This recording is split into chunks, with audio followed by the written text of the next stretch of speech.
네, 오늘 말씀 나누기 전에 저번 주에 나누었던 말씀 잠깐 복습하고 오늘 말씀 나누겠습니다.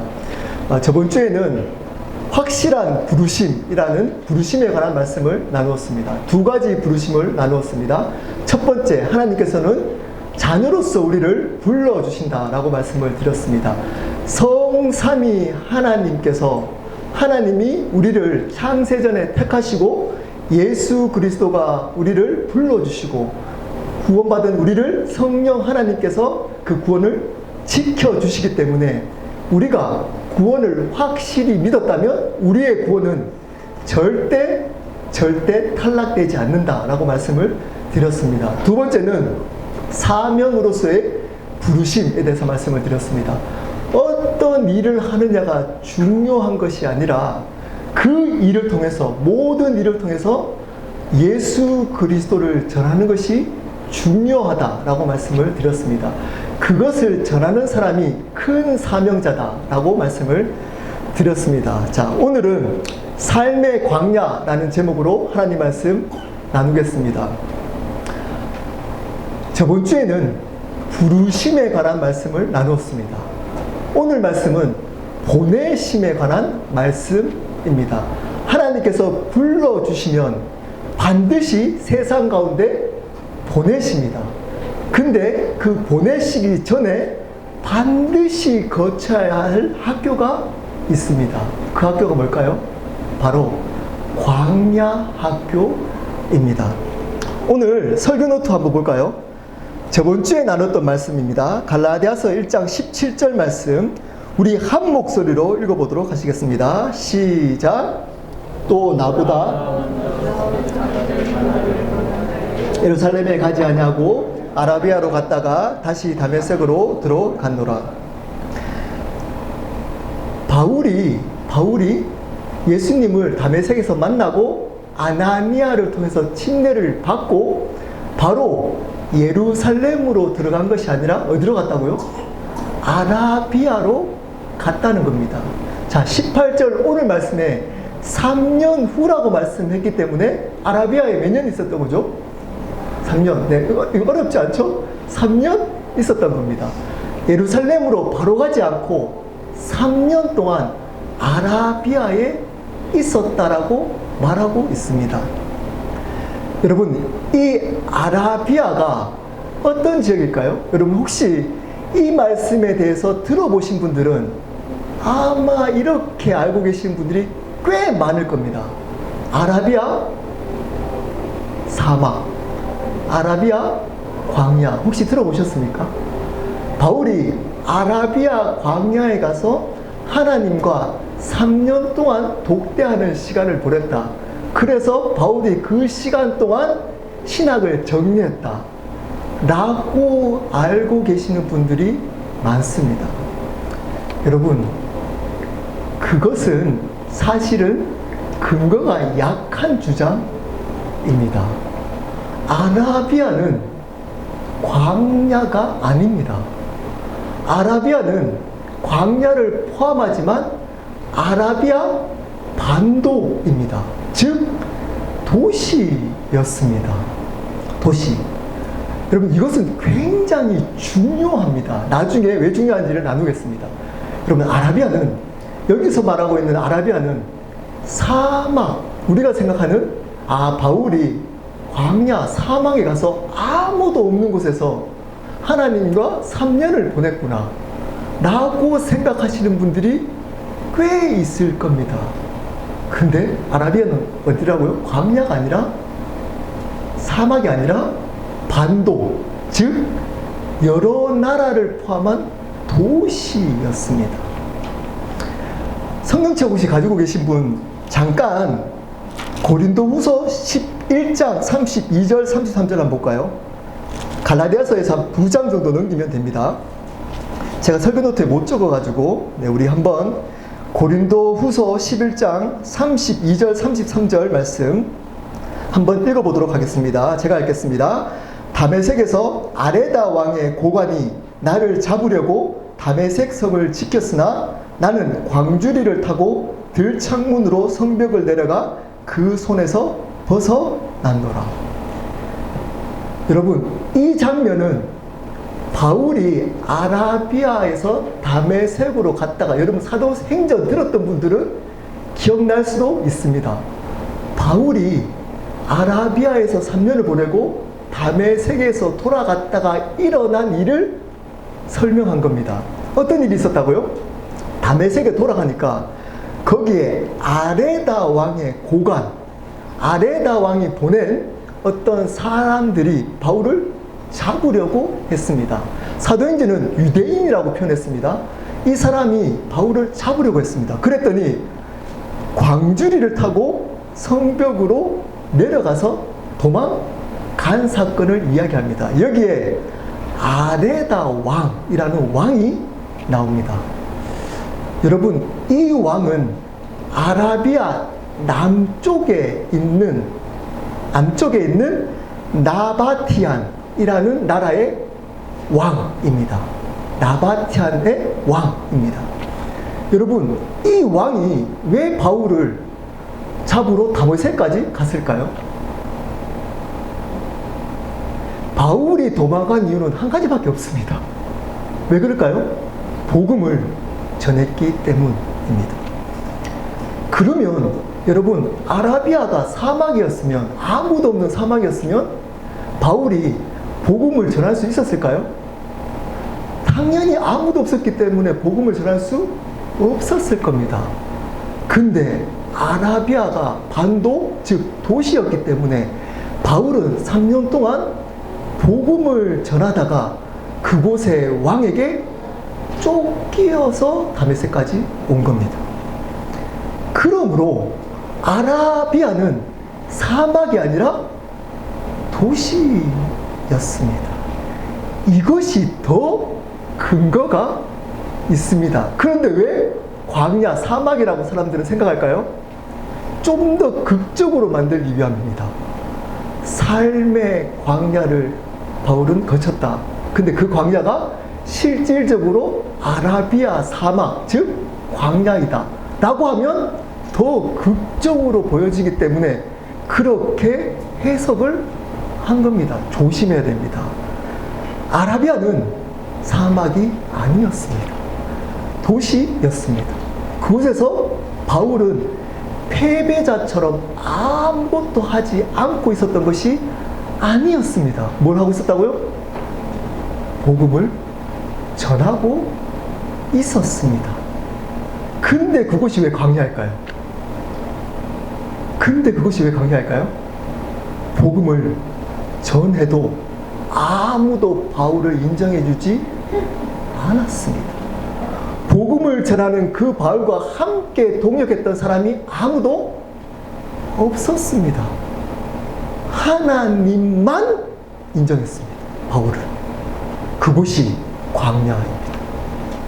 그곳이 광야입니다. 여러분, 광야라고 해서 우리가 산에 들어가서 기도원에 가서 시간을 보내는 것이 아닙니다. 우리의 삶 속에서 광야가 있을 수 있다는 겁니다. 어쩌면 지금 여러분의 삶이 광야일 수 있습니다. 여러분, 광야에서 중요한 몇 가지가 있습니다. 뭘까요? 첫 번째, 시간이 정해져 있다는 겁니다. 예수 그리스도를 믿는 삶은 고난입니다. 전체적으로 고난이지만 광야는 뭐라고요? 시간이 정해져 있는 고난입니다. 특별한 하나님의 뜻을 두고 시간이 정해져 있습니다. 바울에게는 몇 년이었죠? 3년이었습니다. 근데 바울이 1년만 있다가 나는 충분해, 그리고 너무 힘들어 라고 아라비아를 벗어나 버리면 어떻게 됐을까요? 재수강해야 됩니다. 다시 광야의 시간을 하나님께서 분명히 허락했을 겁니다. 여러분, 광야의 시간을 지날 때는 반드시 하나님이 원하시는 그 시간을 채워야 하는 겁니다. 그렇기 때문에 인내가 필요합니다. 도망치시면 재수강합니다. 다시 반복하고 반복할 수 있습니다. 여러분, 그 광야에 버티고 버텨야 하는 겁니다. 광야의 시간을 하나님의 뜻 가운데 채우셔야 하는 겁니다. 이 광야를 바울은 지나가고 있습니다. 지나갔습니다. 여러분들은 광야를 지난 적이 있습니까? 이 광야를 지나지 않으면 절대 하나님께서 세상 가운데 보내실 때 하나님이 원하시는 바른 통로로 삶을 살아내지 못합니다. 절대 못합니다. 많은 분들은 바울의 삶을 살고자 기도합니다. 근데 광야는 원하지 않습니다. 광야가 왔을 때 자기의 방식으로 피해 버립니다. 그리고 거절하고 도망갑니다. 그렇기 때문에 어쩌면 여러분의 삶이 지금도 똑같은 삶을 반복할 수 있는 겁니다. 예수님을 이야기해도 아무런 능력이 없을 수 있는 겁니다. 여러분, 바울이 이 광야의 시간을 지나면서 어떤 일을 했다고요? 복음을 전했습니다. 이렇게 생각하는 분들이 있습니다. 광야의 시간에는 힘드니까 아무것도 할 수 없는 시간이야. 그렇기 때문에 나는 이렇게 버티기만 하면 돼 라고 생각하시면 큰일 납니다. 큰일 납니다. 그렇게 광야를 보내시는 것 아닙니다. 캐베다처럼 계속 힘들어하면서 보내는 것이 아니라는 겁니다. 바울은 어떻게 보냈나요? 여전히 복음을 전했습니다. 여전히 내가 어떤 존재인지를 알고 그 시간을 보냈습니다. 근데 그것이 왜 광야라고 했나요? 아무도 인정 안 해요. 그렇게 복음을 전하고 하나님 앞에 사는데도 아무런 사람이 인정해주지 않습니다. 사람들이 관심이 없습니다. 돕지 않습니다. 그래서 그곳이 광야였던 겁니다. 여러분, 이 광야가 여러분의 삶에 반드시 있을 겁니다. 반드시 있을 겁니다. 도망가시면 큰일 납니다.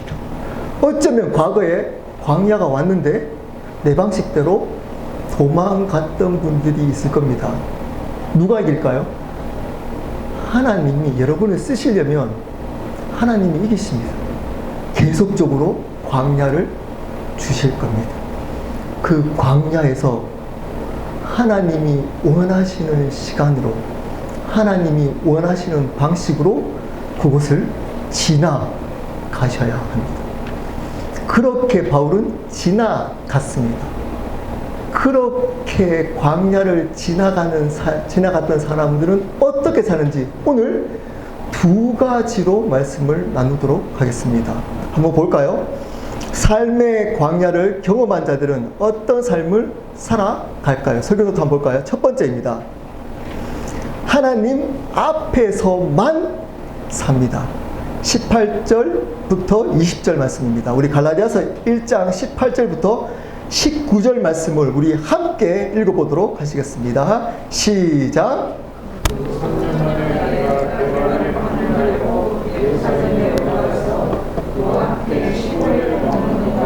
주의 형제 야고보 외에 다른 사도들을 보지 못하였노라. 그 후 아라비아에 있다가 3년 만에 게바, 즉 베드로를 방문하려고 어디 갔다고 이제? 예루살렘으로 갑니다. 근데 며칠 머물렀다고요? 15일을 머물렀다고 성경은 정확하게 밝혀주고 있습니다. 의도가 있습니다. 그리고 누구밖에 못 만났다고요? 베드로를 만나러 갔는데 누구를 만났다고요? 야고보 외에는 다른 사도를 만나지 못했다는 겁니다.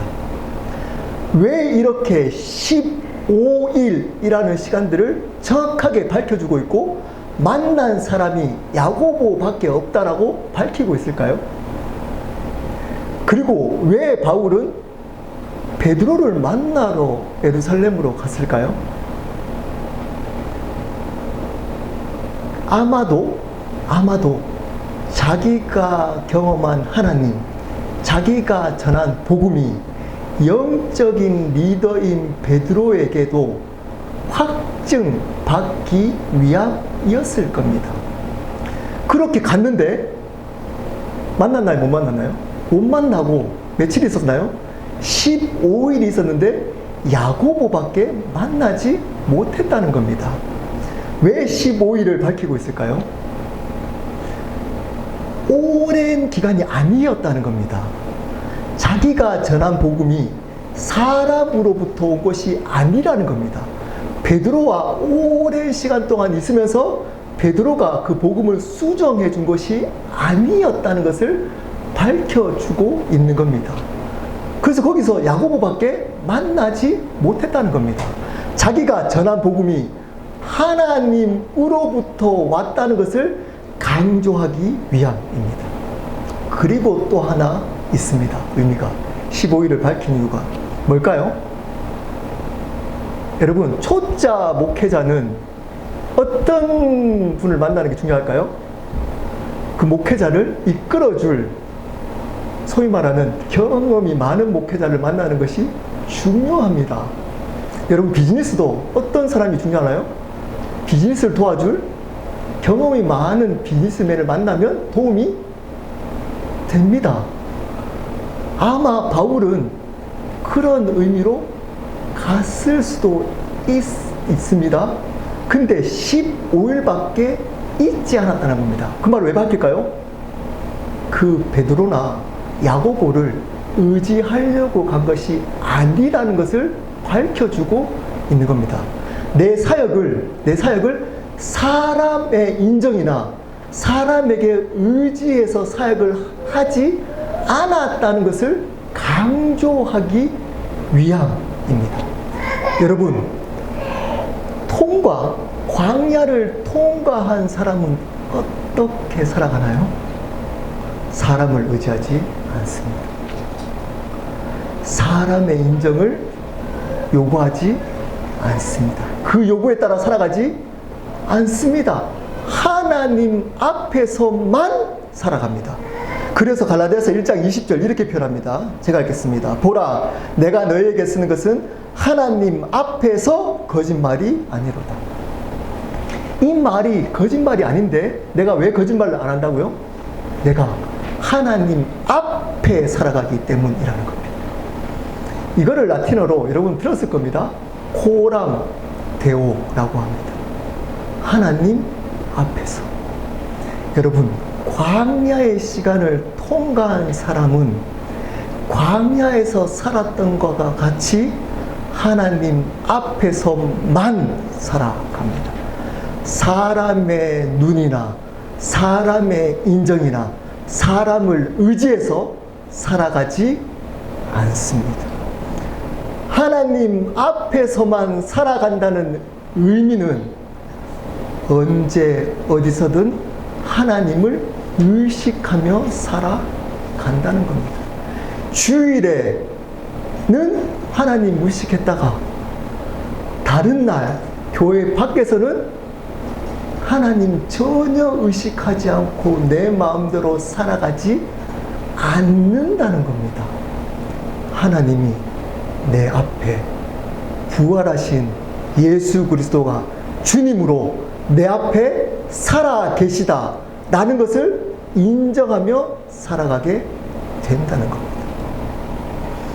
바울은 광야의 시간에서, 아라비아 시간에서 사람의 인정이 없든 나를 도와주는 사람이 없든 간에 하나님 앞에서 삶을 살아갔던 그 방식으로 광야를 지나가니까 그 방식대로 살아갔다는 것을 강조하기 위해서 그 날짜를 정확하게 적어놓고 있는 겁니다.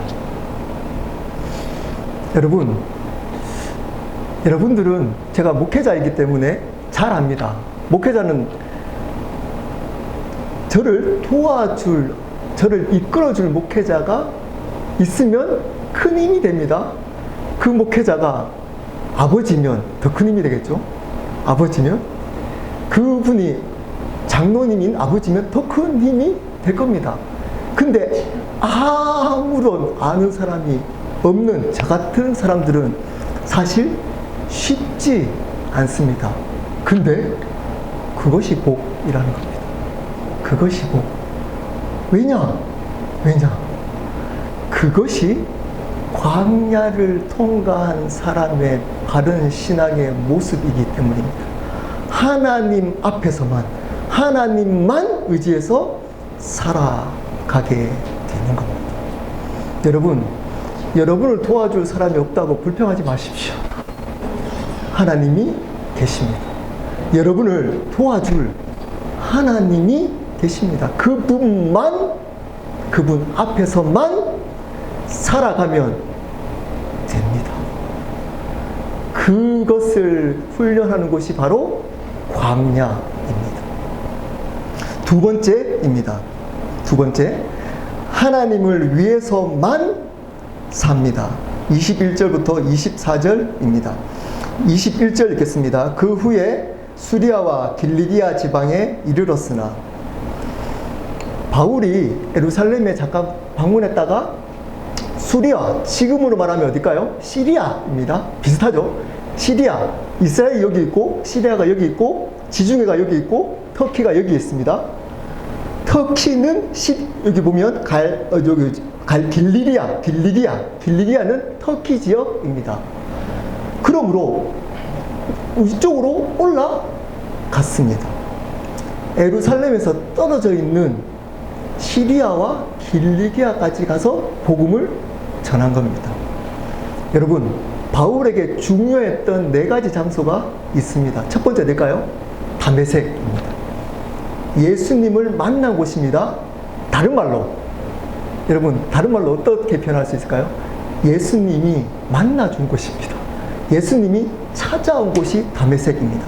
여러분에도 이곳이 있어야 합니다. 두 번째입니다. 예루살렘입니다. 뭘까요? 믿음의 지체들과 교제했던 곳입니다.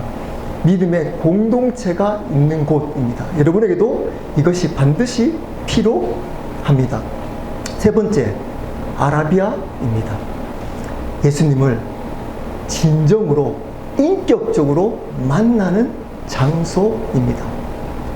예수 그리스도가 어떤 분인지를 정확하게 만나는 곳입니다. 그리고 마지막, 오늘 나오는 수리아와 길리기아입니다. 어딜까요? 사명의 자리입니다. 여러분, 이 4 장소는 바울뿐만 아니라 우리 믿는 모든 사람에게 반드시 있어야 하는 겁니다. 바울은 이 사명의 자리에까지 온 겁니다. 여러분, 그런데 어떤 일이 일어났다고요? 22절, 23절입니다. 제가 읽겠습니다. 그리스도 안에 있는 유대의 교회들이 나를 얼굴로는 알지 못하고 다만 우리를 박해하던 자가 전에 멸하려던 그 믿음을 지금 전하다 함을 듣고, 근데 그곳의 사람들이 바울을 모르는 겁니다. 예루살렘은 누가 있었죠? 바나바를 통해 바울을 보증해서 어느 정도 바울에 대해서 인정했는데, 예루살렘과 떨어져 있던 그 지역에서는 바울에 대해서 잘 몰랐던 겁니다. 근데 바울은 그곳에 가서 복음을 전합니다. 여러분을 잘 아는 곳에 전하면 되잖아요. 왜 그곳까지 가서 자기를 잘 모르는 곳에 가서 복음을 전할까요? 그게 사명입니다. 그게 사명입니다. 그래야 나의 인정이 없어지는 겁니다. 그래야 사람의 인정, 사람의 눈에 묶이지 않기 때문인 겁니다. 바울은 그곳까지 가서 복음을 전합니다. 아무도 자기를 잘 몰라주는, 그냥 듣기만 하는 바울이 그러한 사람이었대 라고 소문만 들었던 그 사람들에게 복음을 전합니다. 쉬웠을까요? 어려웠을 겁니다. 제가 오늘 강조하고 싶은 말씀이 이제 나옵니다. 갈라디아서 1장 24절입니다. 우리 한 목소리로 읽어보도록 하시겠습니다. 시작.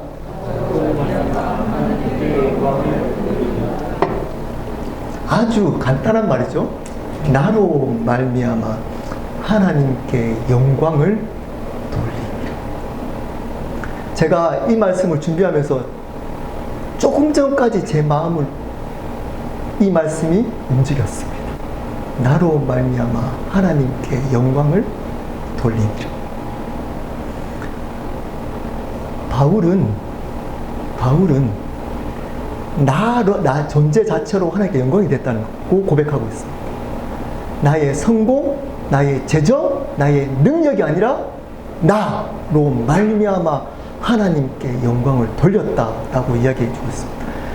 이 말의 의미가 뭘까요? 내 삶 전체, 내 존재 자체로 하나님께 영광이 되었다는 겁니다. 왜 그럴까요? 주인이 바뀌었습니다.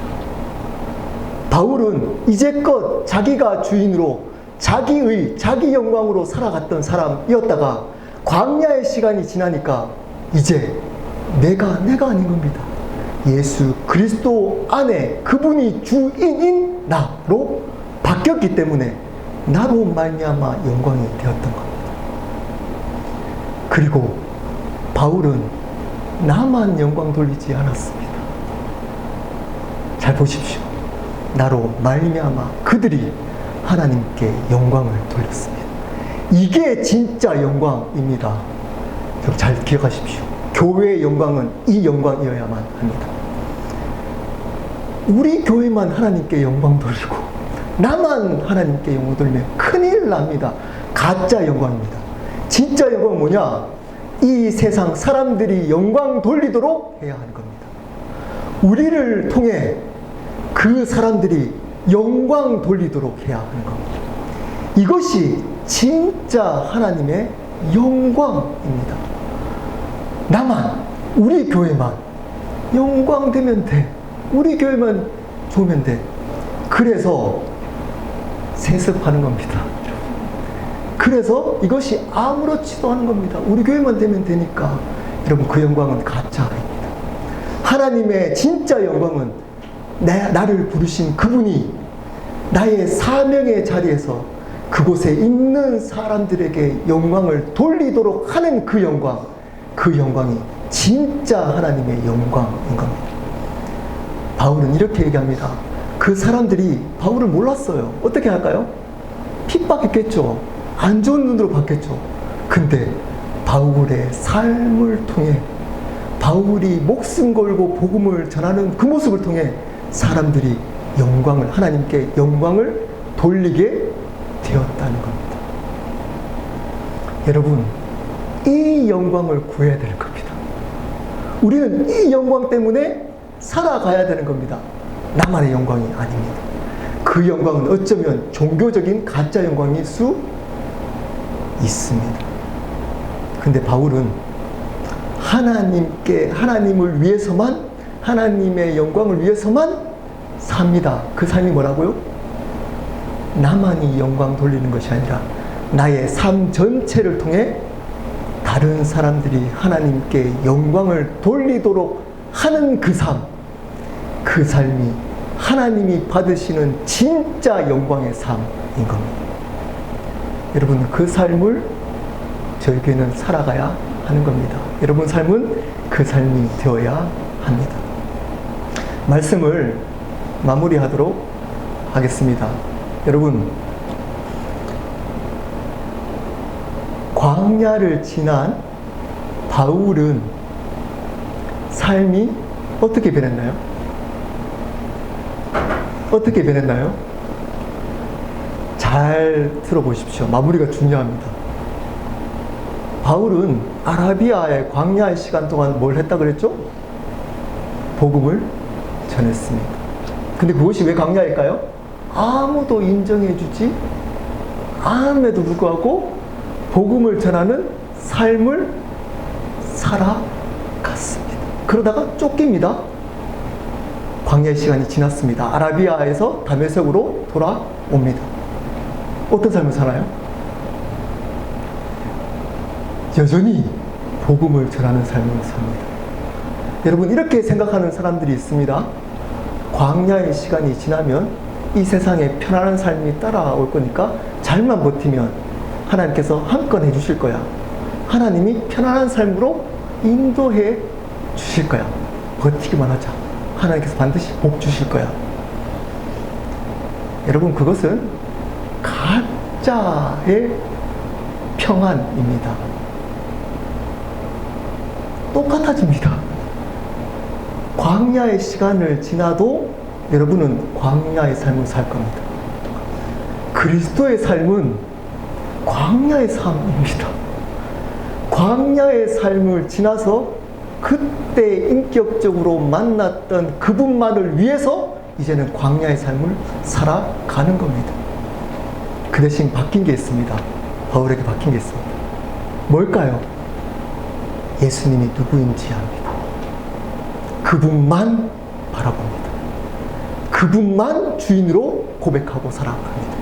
그분만을 위해서 살아가게 되는 겁니다. 근데 그냥 대충 안 살아갑니다. 어떻게 살아갈까요? 은혜와 감격 안에서 살아갑니다. 은혜와 감격 안에서 살아갑니다. 광야의 시간을 바르게 통과한 사람들은 그대로 광야의 삶을 삽니다. 그런데 은혜와 감격 안에서 살아갑니다. 여러분, 왜 은혜와 감격이 없나요? 십자가 얘기하고 복음을 얘기해도 아무런 감격이 왜 없을까요? 광야의 시간이 없었을 가능성이 없습니다. 광야를 하나님께서 보내셨는데 그것을 부정하고 내 방식대로 도망갔을 가능성이 높습니다. 광야를 받아들이셔야 합니다. 그리고 광야의 삶을 사셔야 합니다. 도망가시면 안 됩니다. 광야의 시간을 잘 버티면 내가 이 세상에 성공의 삶을 살 거야. 아닙니다. 더 광야일 수 있습니다. 여전히 바울은 아무도 알아주지 않는 아라비아에서 복음을 전하는데 예루살렘에 가서 15일만 있다가 다시 어디로 갔죠? 시리아와 길리기아로 갑니다. 똑같잖아요. 근데 어떤 일이 있나요? 그 바울을 통해 다른 사람들이 하나님께 영광을 돌리도록 만들었습니다. 여러분, 이 삶이 진짜 그리스도의 삶입니다. 여러분만 은혜 받고 여러분이 좋은 그 삶, 영광 하나님께 영광 돌리는 그 삶이 아니라 광야를 통과한 사람이 나의 삶을 통해 입술만 변화가 아니라 내 삶 전체가 그분을 주인으로 인정하고 그분만을 위해 그분 앞에서 삶으로 말미암아 다른 가족들이, 이웃들이, 친구들이 하나님께 영광 돌리도록 하는 겁니다. 그 삶이 광야를 통과한 바른 삶입니다.